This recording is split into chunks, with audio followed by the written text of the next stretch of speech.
Guys, भारतीय team घरेलू सरजमी पर न्यूजीलैंड से पहली बार कोई ओडीआई सीरीज हारी है।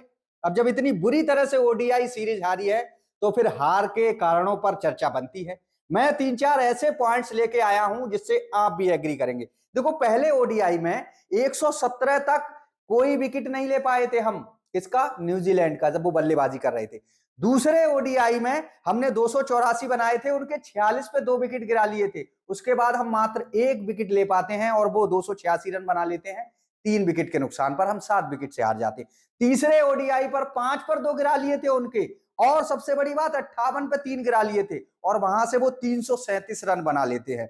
इन सब चीजों से एक बड़ा इसका लबुलुआब निकल कर ये आता है कि कहीं ना कहीं बल्लेबाजी हमारी ठीक है, बल्लेबाजी में कोई दिक्कत नहीं है, हो जाता है एक दो मैच में एक दो खिलाड़ी नहीं चलते हैं, ये सब टीमों के साथ होता है। न्यूजीलैंड के भी साथ हुआ है, उनके भी ओपनर 5 पर दोनों चले गए थे, तो ये कोई बड़ी बात नहीं है। लेकिन सबसे बड़ी बात है गेंदबाजी, उनकी गेंदबाजी हमारी गेंदबाजी। हमें अपनी गेंदबाजी में जो बड़ी कमियां हैं उनमें वक्त रहते सुधार करने की जरूरत है, वरना भूल जाओ भैया 2027 का ODI world cup.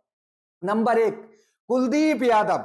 Kuldeep Yadav इतने आसान गेंदबाज लगने लगे हैं, ऐसा लगता है कि जैसे उन्हें जाके मैं चौके छक्के मार दूंगा। इतनी साधारण गेंदबाजी कुलदीप यादव कैसे कर सकते हैं? उसका सबसे बड़ा कारण यह है कि कुलदीप यादव को अब अपने एक्शन में, अपने बॉलिंग में बदलाव की जरूरत है, क्योंकि उन्हें आराम से पढ़ ले रहे हैं विदेशी बल्लेबाज, आराम से हाथ से पढ़ ले रहे हैं और कोई दिक्कत नहीं हो रही है। ये हमने देखा है कि आते ही उनकी पहली गेंद पे चौका छक्का, पहले ओवर में ही 10-12 रन ठोक दिए और लाइन लेंथ बिगाड़ दी। और कुलदीप यादव की एक बड़ी कमी और है कि कुलदीप यादव को आप 1-2 ओवर में पिटाई कर दो, उसके बाद कुलदीप यादव अपनी लाइन लेंथ भूल जाता है, फिर वो पता नहीं कहां गेंद डालता है, समझ से परे होता है।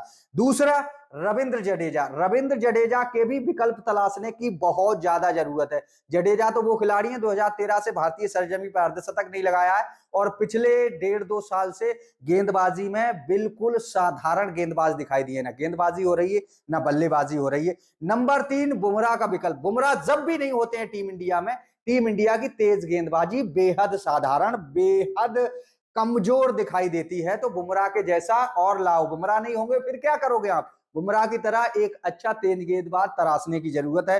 ये प्रसिद्ध कृष्णा, हर्षित राणा, इनको 30 मार का बनाने से कुछ नहीं होगा। अर्शदीप को लगातार चांस देने पड़ेंगे। अब बात कर लेते हैं हर्षित राणा की।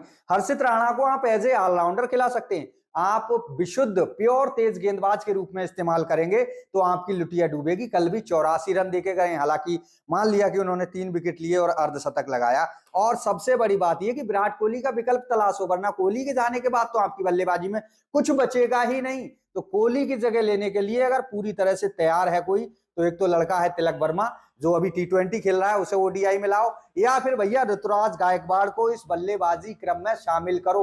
ऋतुराज गायकवाड़ इस बल्लेबाजी क्रम को स्थिरता दे सकते हैं। और श्रेयस अय्यर, जिनकी बहुत तगड़ी हाइप बनी हुई है, कभी अर्धशतक लगा देते हैं लोग, भैया इनकी पीआर टीम जो है गदर काट देती है। श्रेयस अय्यर से लाख गुना ऋतुराज गायकवाड़ बेहतर है। तो अब भी वक्त है भाई, कुलदीप का विकल्प तलाशो, रविंद्र जडेजा का विकल्प तलाशो, बुमराह का कोई बैकअप ऑप्शन तैयार करो। हर्षित राणा को आप प्योर तेज गेंदबाज की तरह मत खिलाओ, और ऋतुराज गायकवाड़ को आप प्लेइंग 11 में शामिल करो। इन बिंदुओं पे काम करोगे तभी 2027 का वर्ल्ड कप जीत सकते हो। जडेजा के लिए अक्षर पटेल बेहतर रिप्लेसमेंट है, ज्यादा तलाशने की जरूरत है नहीं।